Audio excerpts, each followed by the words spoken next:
جماعت آئی علماء کی 3 یا 4 بندے تھے، اور انہوں نے آ کے محتمم صاحب کو کہا کہ ہم ایک علمی مسئلہ ڈسکس کرنے کے لیے آپ کے پاس آئے ہیں۔ محتمم صاحب نے پوچھا کون سا مسئلہ؟ وہ کہنے لگے اس لیے کہ ہم سے پہلے سعودی عرب کے اوپر ترکوں کا قبضہ تھا، اور ترکوں نے قبروں کے اوپر بڑے گنبد بنائے ہوئے تھے اور کمرے بنائے ہوئے تھے اور عمارتیں بنائی ہوئی تھیں۔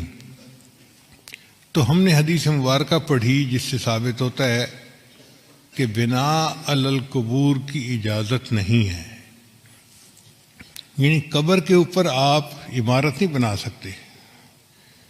اس لیے سنت عمل یہی ہے کہ قبر کھلے آسمان کے نیچے ہو، اس کے اوپر کوئی کمرہ کوئی قبہ ایسا نہیں بنانی چاہیے۔ تو جنت بقیع میں جتنے قبے بنے ہوئے تھے ہم نے سب گرا دیے۔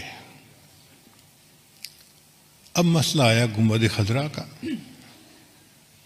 تو کچھ علماء کہتے ہیں کہ حدیث مبارکہ کی روشنی میں ہمیں گنبد خضرا کو بھی گرا دینا چاہیے۔ تو ہم نے جو بادشاہ ہے اس کو اپنی ریکمنڈیشن دیں۔ بادشاہ نے کہا کہ نہیں، یہ امت مسلمہ کا مسئلہ ہے، پہلے تم مختلف ملکوں میں جا کے علماء کو اپنے کانفیڈنس میں لو، اگر سب متفق ہیں تب قدم اٹھائیں گے ورنہ نہیں اٹھاتے۔ تو ہم علماء کی جماعت آپ سے بحث کرنے کے لیے آئے ہیں کہ کیا یہ حدیث مبارکہ صحیح ہے، اور اگر صحیح ہے تو اس پر عمل کرنا پڑے گا۔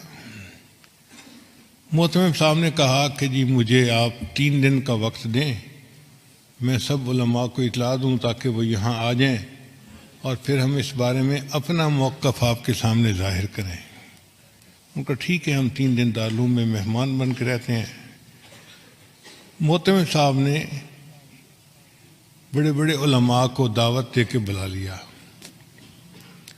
وہ فرماتے ہیں کہ دارالعلوم دیوبند میں وہ دیکھنے والا وقت تھا، بڑے بڑے سب علماء، جید علماء ایک جگہ پر جمع تھے، جبال العلم سب ایک جگہ اکٹھے تھے، اور جو آخری رات تھی وہ تو پوری رات ہی علماء اس مسئلے پر آپس میں ڈسکس کرتے رہے، کتابیں پڑھتے رہے، اور کچھ لوگ روتے رہے، دعائیں مانگتے رہے کہ یا اللہ بہت نازک مسئلہ ہے، ہم سے اس کے کرنے میں کوئی کمی نہ رہ جائے، کوتاہی نہ ہو جائے۔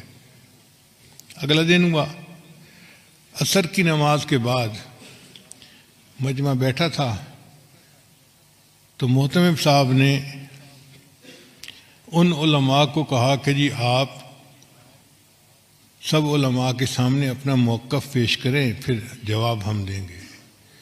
تو ان کے جو امیر تھے وہ کھڑے ہوئے اور انہوں نے بیان کیا کہ بخاری شریف کی یہ حدیث ہے، اور اس سے ثابت ہوتا ہے کہ بناء علی القبور کی اجازت نہیں ہے۔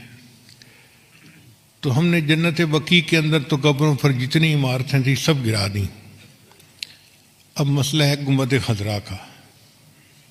تو ہم آپ لوگوں سے یہ پوچھنے آئے ہیں کہ بتائیں کیا اس حدیث کے اوپر آپ کو کوئی اعتراض ہے، کوئی جرح ہے کسی راوی کے اوپر، یا کوئی کمی کسی طرح کی بھی ہو، کوئی شغم ہو تو بتائیں۔ تو جب انہوں نے پوچھا تو تھوڑی دیر کے لیے سارا مجمع خاموش، کہیں کہیں سسکیوں کی آواز آتی،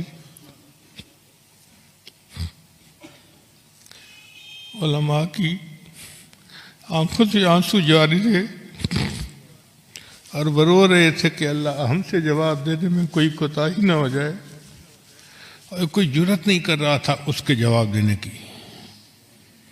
اتنے میں حضرت اقدس تھانوی رحمۃ اللہ علیہ کھڑے ہوئے، اور حضرت نے فرمایا کھڑے ہو کر الحمدللہ اللہ نے اس مسئلے میں مجھے شرح صدر عطا فرما دی ہے۔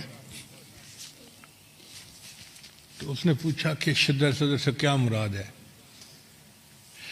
حضرت نے فرمایا کہ شرح صدر یہ کہ یہ حدیث بالکل صحیح ہے، اس کے کسی راوی کے اوپر کوئی اعتراض نہیں ہے، کوئی جرح نہیں ہے، اور ہر لحاظ سے یہ حدیث صحیح بھی ہے سند متصل کے ساتھ، اور صحیح مضبوط ہے مضمون اس کا۔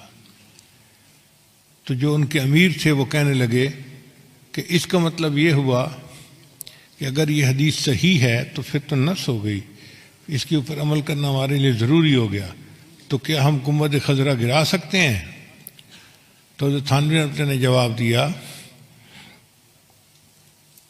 یہی تو شرح صدر ہے جو اللہ نے مجھے عطا فرما دیا، حدیث بھی صحیح ہے لیکن آپ گنبد خضرا کو گرا نہیں سکتے۔ اس نے کہا آپ کیسی باتیں کر رہے ہیں، جب حدیث صحیح ہے تو پھر اس گنبد خضرا کو گرانے میں رکاوٹ کیا ہے؟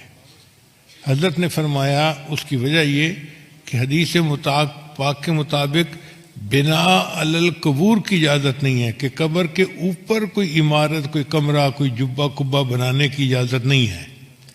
گنبد خضرا کا معاملہ الگ ہے، یہاں عمارت پہلے تھی، یہ حجرہ عائشہ تھا، اور نبی اسلام کی قبر مبارک بعد میں اس کے اندر بنائی گئی، لہذا اب اس عمارت کو کوئی بندہ گرا نہیں سکتا۔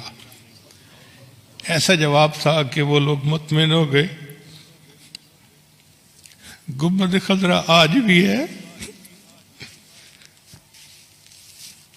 اور اکابر علماء دیوبند کی عشق نبی کی دلیل دے رہا ہے۔